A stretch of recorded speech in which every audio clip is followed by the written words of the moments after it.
Howdy folks, I'm Scoryth, the Crimson Renegade. Welcome back to Final Fantasy VII. Last time we did some running around, got a few things, side stuff done. Now we're ready to move on with the plot. Where we are now is we're right over the Forgotten Capital. If you know where it is, it's in the northern continent. And it's the only place that the High Wind can land that isn't grass. So we can get out here and see there we are. We're, like I said, the northern continent, and this is where the Forgotten Capital is, so we're going to go in here. And this time, we're going to go ahead and take a left. We're not actually going to go up the middle. We're going to go left. Wind our way around. Pretty much all the items that we picked up here, as long as you picked them up when you came here the first time, when Aeris was here, they'll be taken. They're not any new items or anything is spawned here.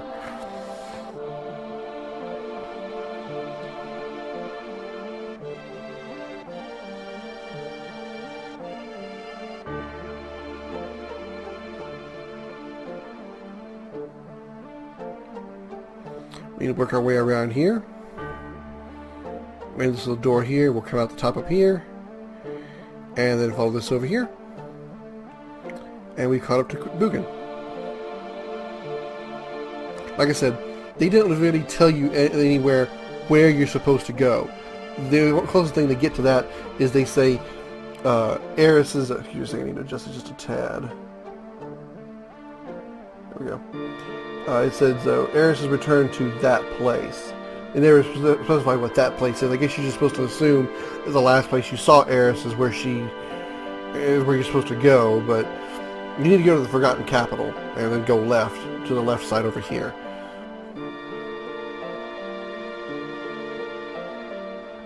As much we already know. We knew that since the beginning of the game. Holy? Well, we have the Alexander summon. It's all the same thing.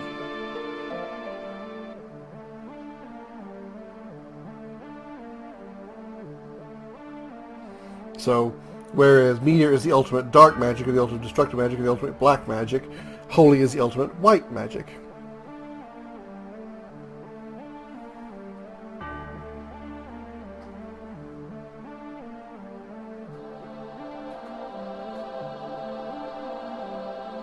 Oh.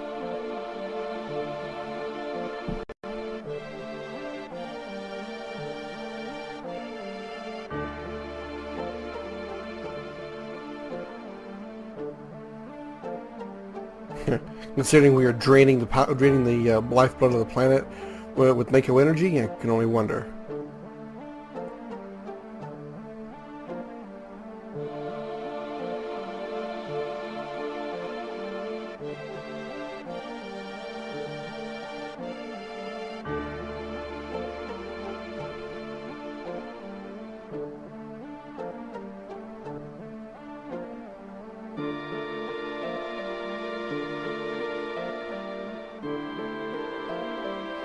Now, we don't, again, kind of like when they first referenced the black materia, we didn't really know this.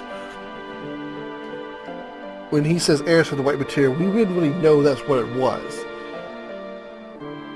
We just, I mean, this is kind of, comes out of nowhere again, kind of like when they first revealed the black materia. But she had the white materia. And that was the white materia that we saw bouncing down the steps on the altar when she died.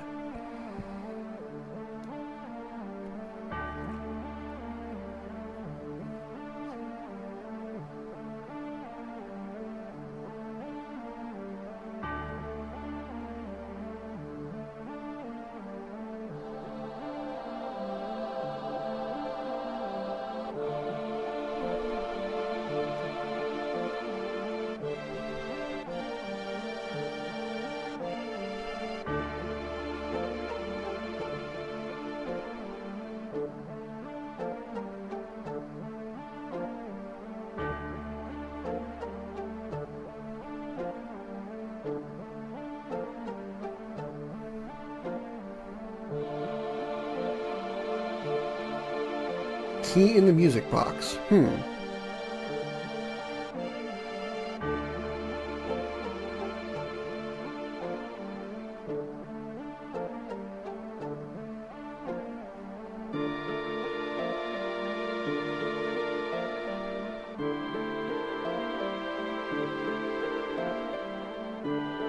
Okay. This is the point where if you had not gotten the key to the Ancients while you were in the submarine, they would say we need some kind of key.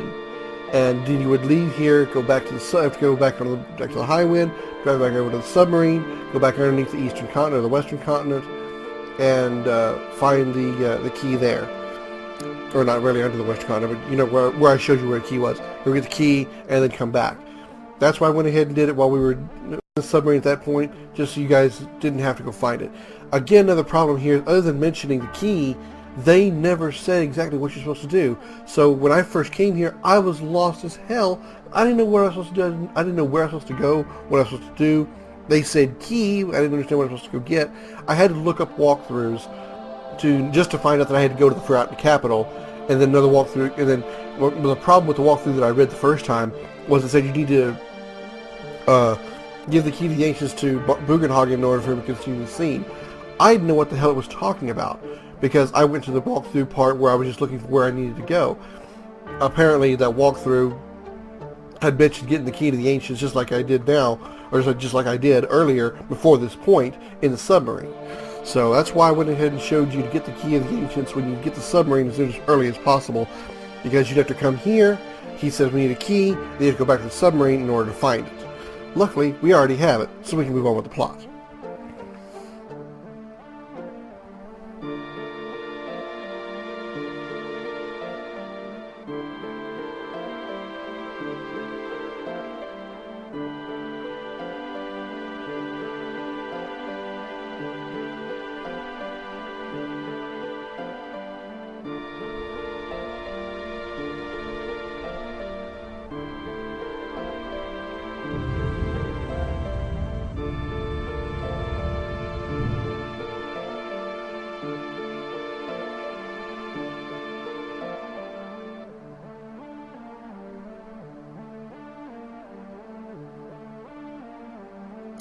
Okay, it makes it a giant waterfall.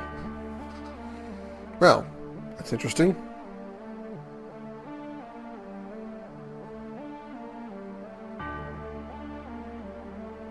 Hope may be inside, huh?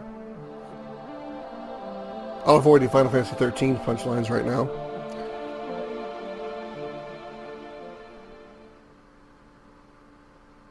So they're projecting an image on the water, of the falling water. That's pretty cool.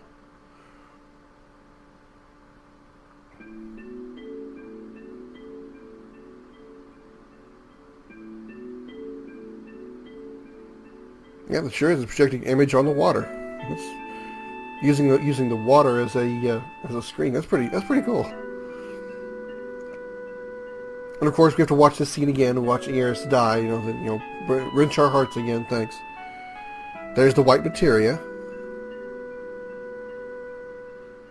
There it is, falling from the altar, just like we saw during the original cutscene.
Why isn't Holy moving? I wonder why.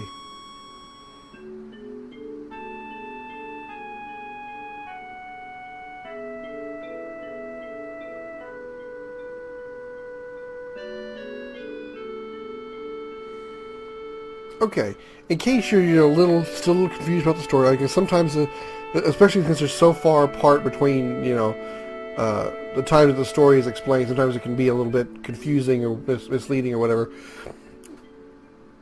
Eris left the party after Cloud gave the Black Retreat to Sephiroth at the Temple of the Ancients, knowing that Sephiroth would soon, possibly be soon, summoning Meteor. Eris then left to go to the Forgotten Capital, this part here, so she could pray for Holy to counter Meteor. Because she was the only one who could do it, because she was the one who could speak to the Ancients. She is the only one who could speak to the planet, which is why she said she was the only one who could save us from Meteor, and that's what she meant. She was the only one who could summon Holy to stop Meteor. And with that done, we know we are safe from Meteor as far as Holy cleansing the planet. Because remember what Bugenhagen said earlier, that everything that is harmful for the planet will be wiped clean when Holy is summoned. When Holy is summoned. And the only reason the humans won't be wiped away when the Holy is summoned is because Eris spoke with the planet, and the planet more or less forgives the humans despite their excessive consumption of the life stream, turning it into Mako. That's why the humans are safe. But Holy is not going to attack. Is not ready to. Is not moving to stop Meteor because Sephiroth is holding it back. And now we have to stop. We have to stop Sephiroth. We have to actually go find him, eliminate him, so Holy can do its job and stop Meteor. But we are, while all the spiritual part of this thing is done, and everything is all good, and we are all safe. You know, humanity is good and safe, and we're all good and happy, and everything's grand. We are not done. We're not quite ready to fight Sephiroth. We still have one more villain left to defeat first. Who is that villain? Well, let's go down here and we'll find out. Surely y'all know who it is. But now that we know that we are safe, we being humans,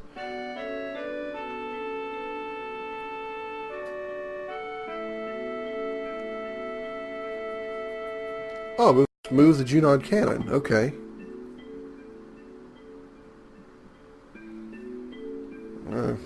Okay, yay for him.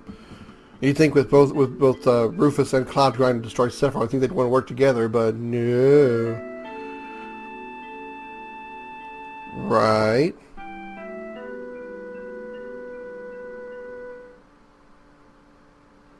Where Mako is gathered? And where would that be? What is the one place that we haven't been to in a really long fucking time? Insert awesome FMV here.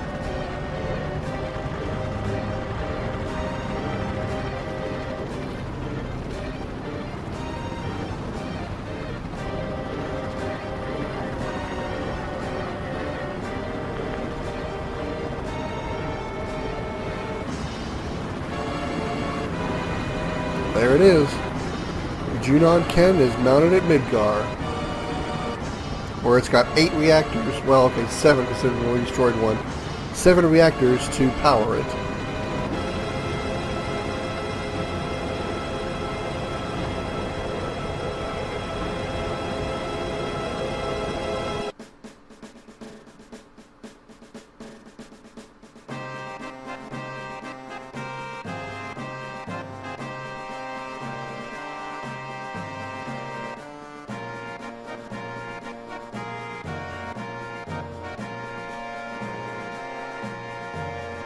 Wow, that's ballsy of you to stand right in front of him. Jesus, Heidegger.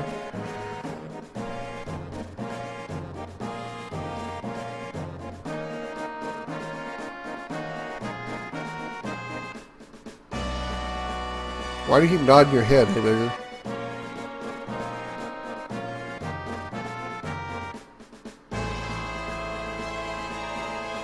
Okay, here's where I want to put in a little, I'm just curious if this is a translation error, what this is all about. But you might remember when we were in Junon, running from this bitch to begin with, running from Scarlet because she had actually captured Tifa. We were running along the side of the Mako cannon. Will you stop nodding, Heidegger? You're quite distracting. Anyway, you ran along the side of the cannon and you saw the cannon said Sister Ray on it. Now, she wants to name this cannon Sister Ray also as if it had never been called that before. But we saw it on the side of the cannon. We were running on it. We were running next to it. What's up with that? I don't get it. She makes it sound like she'd never she's a brilliant person that just came up with the idea. It was already called the Sister Ray. You can call it Sister Ray 2 if you want, since you moved it. If you really feel like making something useful out of it, but she's a ditzy blonde. What can I say? All right. Well, we need to go deal with Shinra. We know that the humanity is safe thanks to Eris, and now we've got to go do the best of like Klaus said. The rest of it's up to us. We've got to stop Sephiroth. We've got to stop Shinra. So what's our first plan? First, we got to leave the Forgotten Capital. With the Junon cannon now moved to Midgar, we're kind of curious as to what they're going to do with it. So we probably should head to Midgar and find out exactly what they have in mind. So let's head out of the Forgotten Capital. Jump on the high wind. Jump on the high wind. What's wrong? Oh crap. Why is the ground shaking?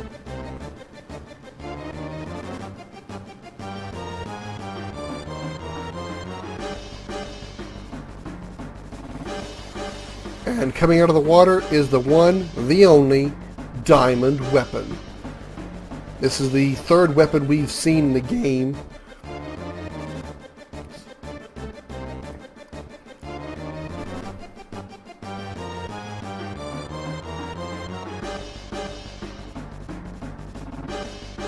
So what's going on actually?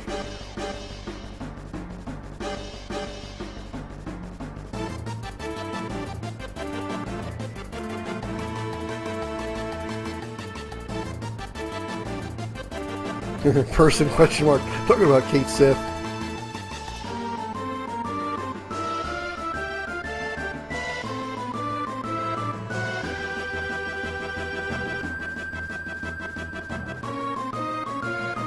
Okay, what's going on? Weapon came out of the sea and is heading straight for Midgar.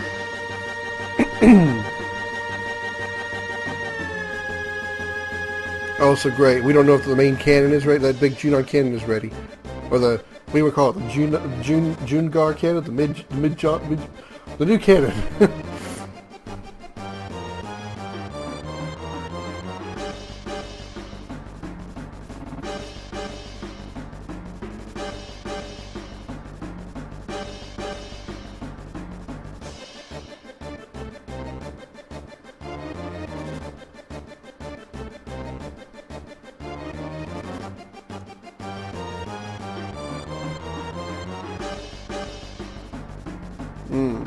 Wow, that's cold even coming from Barrett.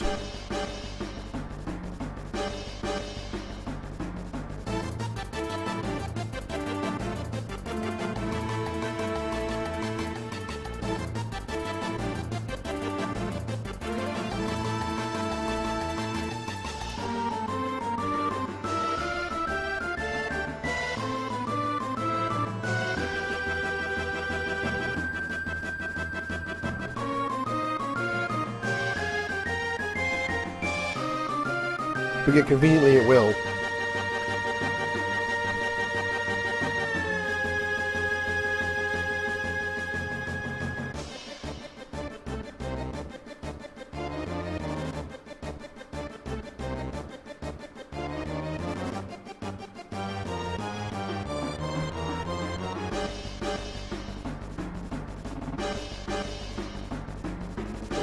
Sure. How would I know?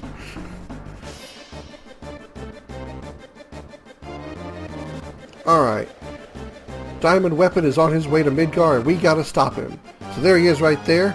So let's stop him. Oh! Okay, as you can see, we obviously cannot actually fight him on the high wind. We have to fight him on the ground. And he's heading right for Midgar. As you can see there's Midgar. And you can easily see Diamond Weapon right over there. So what we gotta do is, we've got to fight him on the land. So we've got to land here. And really, there's nothing that's going to go wrong if you let him go by you. He'll just walk up to Midgar and just stand there. There's no game over or anything that reaches Midgar. but he's going to walk across the water, and he'll walk up to the beach here, and stand here at Midgar and give it a good hard stare. But he's going to eventually try to destroy Midgar. I mean, he won't actually do it because the storyline won't allow it, but that's what's going on. He's going to actually make an attack on Midgar. So we're the brave ones, but we're going to stand here right in his way. So unfortunately, we have to sit here and wait for his slow fat ass to walk across the water until he reaches me. So I'll cut here and I'll meet you guys when he finally reaches land. Go back.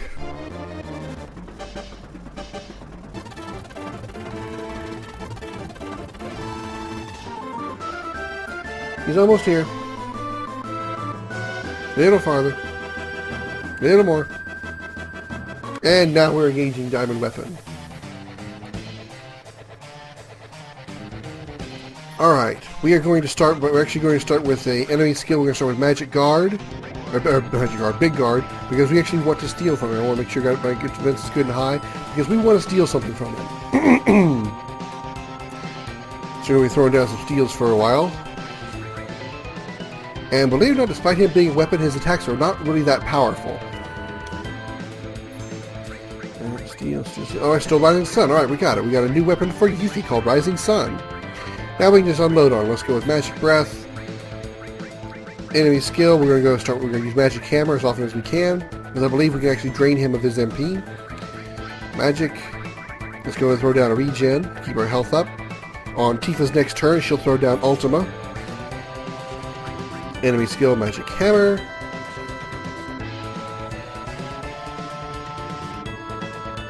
Bonk. Enemy skill, Magic Hammer. There's a regen to keep our HP up. Magic, here's Ultima.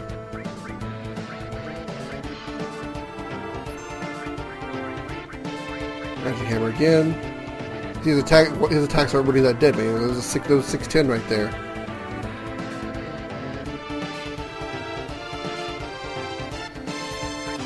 Alright. Enemy skill, Magic Hammer.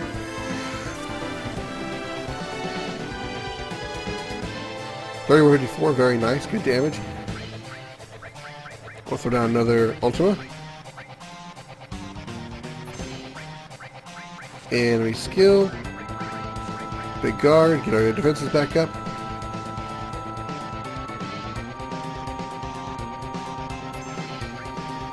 Enemy skill, Magic Hammer.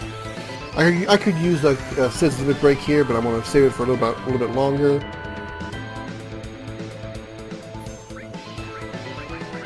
Ultima again. Actually, it's how much? Okay, yeah, we're doing fine on health. Let's go ahead and go Ultima. I was going to throw down another regen, keep our health up, but our health is fine. Enemy skill, Magic Hammer.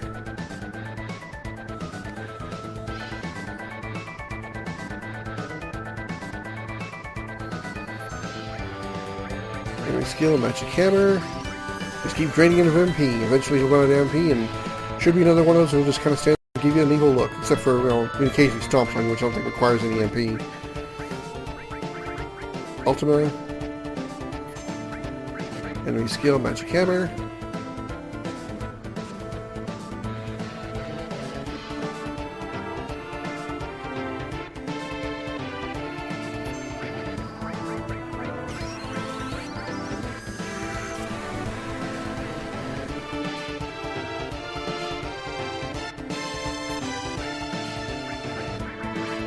Let's see. Let's go with something a little bit. Let's go with Break. We're Tifa's running out of MP, so in a moment like this, she needs to use Magic Hammer to restore her own MP. All right, let's have Sid use High Wind here, so we're going to show off this level 4 Limit Break. And remember, all level 4 Limit Breaks are cinematic views, so I can't prevent this from happening.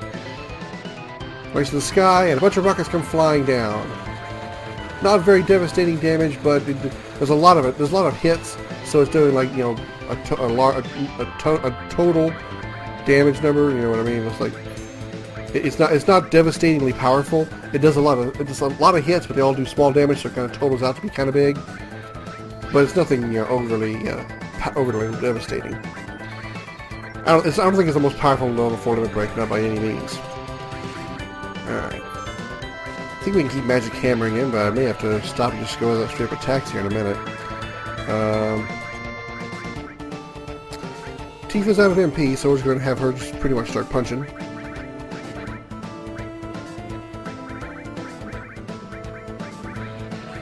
Alright, we'll just start attacking now, because apparently he's got more MP than I remember him having.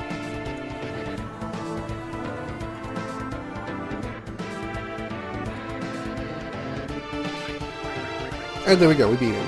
Because he was almost dead anyway. Or not necessarily dead, but he was supposed to be beaten. Achievement unlocked. We defeated Diamond Weapon. Very nice. We had 35,000 experience, 3,500 AP. Oh, imagine if that was on a triple AP growth weapon. Ooh boy. Restore, all, restore, poison. Those all mastered. That all was born. Restored was born. We had a lot of materia mastered in after that fight. Whew. Imagine how much more we would have had if they had been on a 45,000 gil. Imagine if they had been on a triple AP growth weapon.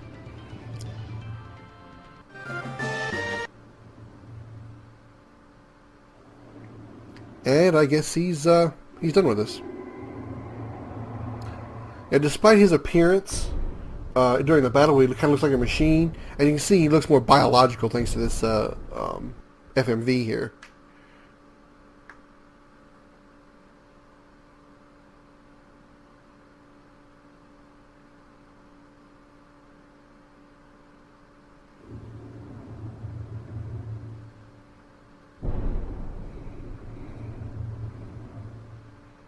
Meanwhile, he's done with us, so he's going to stomp away.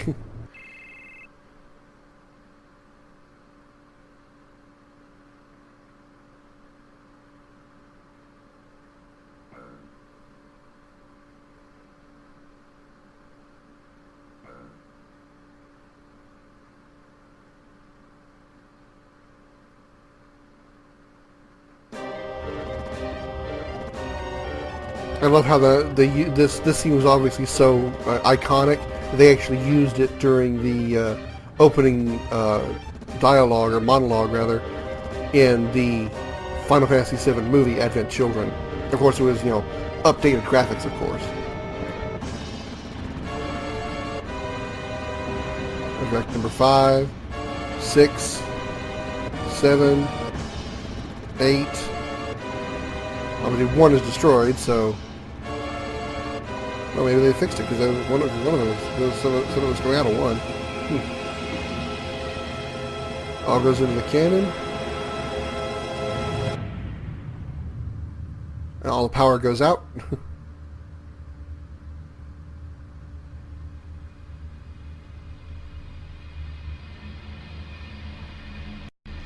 One could make a Dragon Ball reference here, but whatever. And kablooey!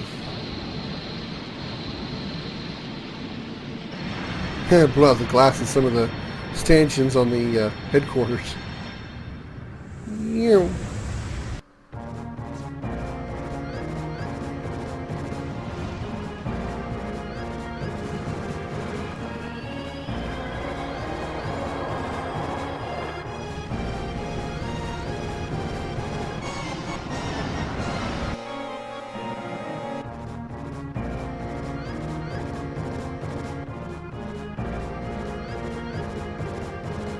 Everybody turns to look, but Vincent and Kate don't really care. Everybody's looking at the battle except Vincent and Kate. I guess they don't really care.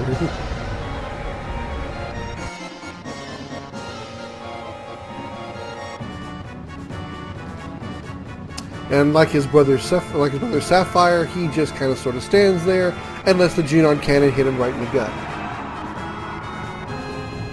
Granted that Sapphire took it in the face.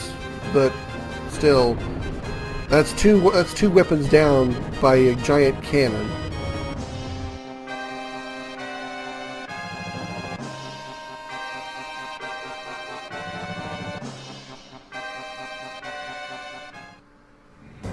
After it went through weapon, it proceeded all the way to the northern crater.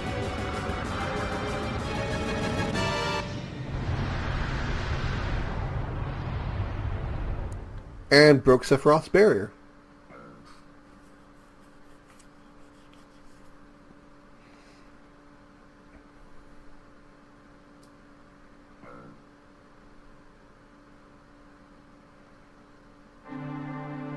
Remember all those bullets that weapon was firing? Well, guess where they were heading.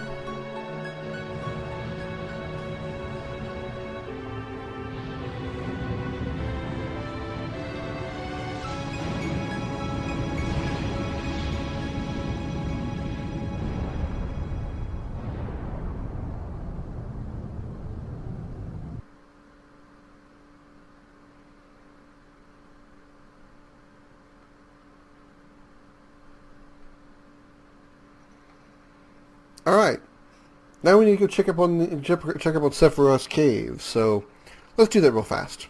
Go up here and talk to the navigator. Yeah, let's go. We need to head north to the northern cave, which is obviously to the north. Right, over... Oh crap, I always lose it. There it is. Look, the barrier's gone.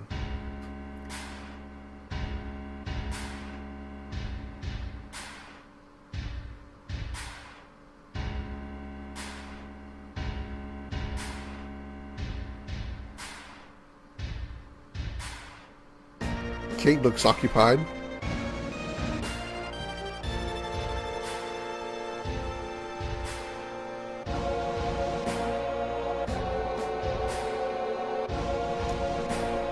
Okay.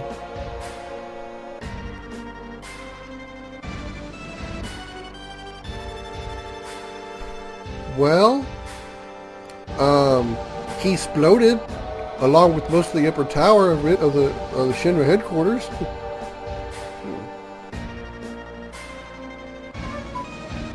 Ah!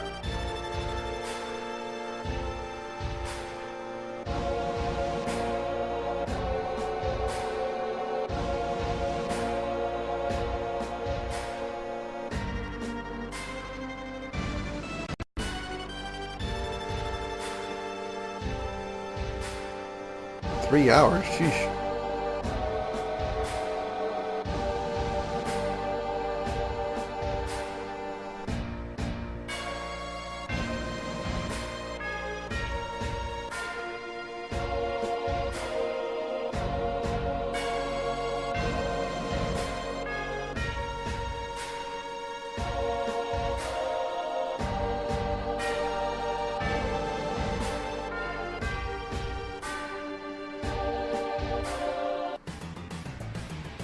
Well, look who it is causing problems.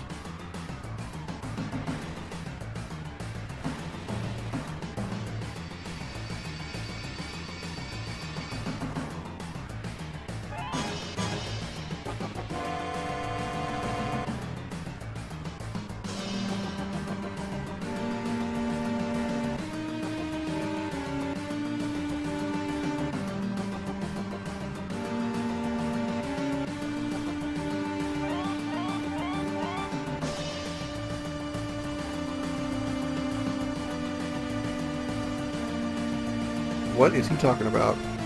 I guess he's talking about Sephiroth's power, strength.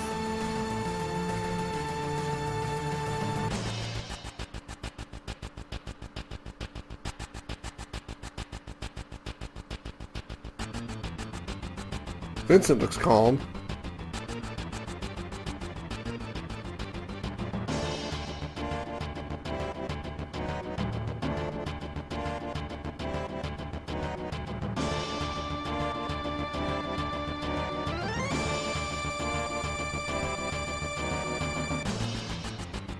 In case you hadn't figured it out at this point, up to this point, Cait Sith is being controlled by Reeve.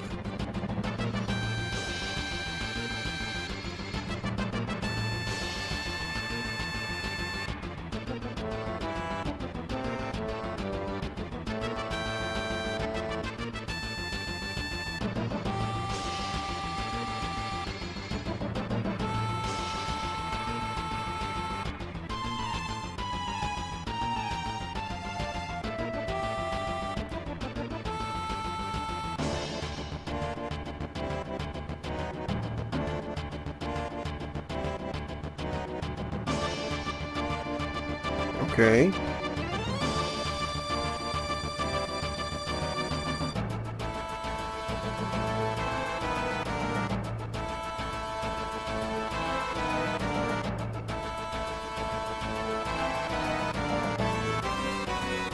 Oh boy.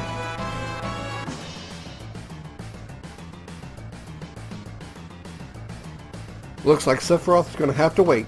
We have to go stop Hojo in the next episode of Final Fantasy VII. Don't forget to like and subscribe, and check out the links at the end of this video for more of my videos, and thanks so much for watching. I'm Scoryth, the Crimson Renegade. I'll see you later.